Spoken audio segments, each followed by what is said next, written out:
Okay, let's unpack this. Today we're doing a deep dive into SpaceX. It's the most valuable private company out there, right? We've got this analysis, codenamed Project Borealis, looking at their finances, their strategy, their future. And our mission really is to figure out how they built this self-funding economic machine. Yeah, and it's fascinating because the whole thing seems to run on what we're calling the SpaceX flywheel. It's this mechanism where each part feeds the next. Launch pays for development, development improves launch, and it all pushes towards that big goal, making life multiplanetary. Right, and that flywheel really gets going with radical reusability. I mean, the cost difference is just hard to wrap your head around sometimes. The space shuttle was what, $55,000 per kilogram to orbit? Roughly, yeah. An enormous number. And Falcon 9 brought that down to about 2,700. And get this, a reused booster flight, maybe $15 million.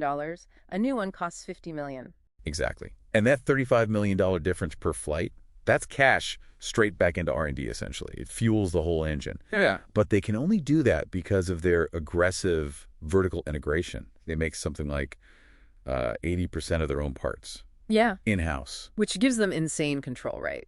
Over Yeah. cost, over speed. Total control. It lets them do that fail fast, learn fast thing. Iterate super quickly. Legacy aerospace, well, they just can't move like that. And that efficiency, that cost control, directly enabled the next huge step, which is Starlink. Oh, absolutely. Wow. Starlink is now the economic core of the company. It's shifted everything. The revenue numbers really tell the story. Launch services projected around $5 billion for 2025, but Starlink, almost $13 billion projected. Yeah, it's completely dwarfed the original launch business in terms of revenue growth. And here's something pretty staggering from the analysis. In 2024, 66%, two-thirds of all Falcon launches, 89 flights, 89, yeah. were just for Starlink, zero revenue missions, essentially just deploying their own satellites. Right. The launch division is increasingly becoming an internal service provider for Starlink. Its biggest internal customer, you could say. And that customer is generating some serious cash, especially in certain areas. That's right. Look at the high margin stuff. Starshield, that's the government and military division, brought in $2 billion in 2024. And then you have things like maritime, ships and fleets.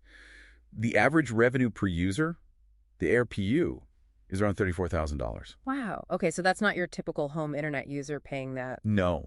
These are big commercial contracts. Very high value, very high margin. So, okay, the company's booming. If you're listening and thinking, how do I invest? What's the reality? Well, it's tricky. It's private. So direct investment is really limited to, accredited investors, big institutions. So for most retail folks, The closest you can really get right now is through certain public funds that hold private tech stocks.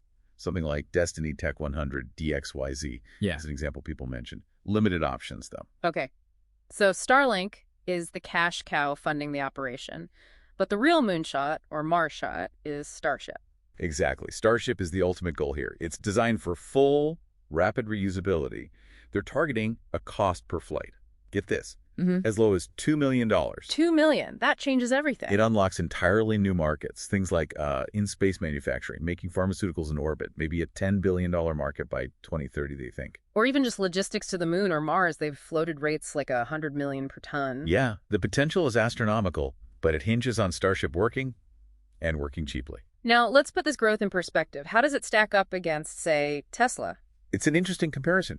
So Tesla's 2024 revenue was way bigger, like 97, 98 billion, compared to SpaceX's estimated, 13, 14 billion? 7 times bigger, roughly. But, and this is the key thing, Tesla's growth has basically flatlined.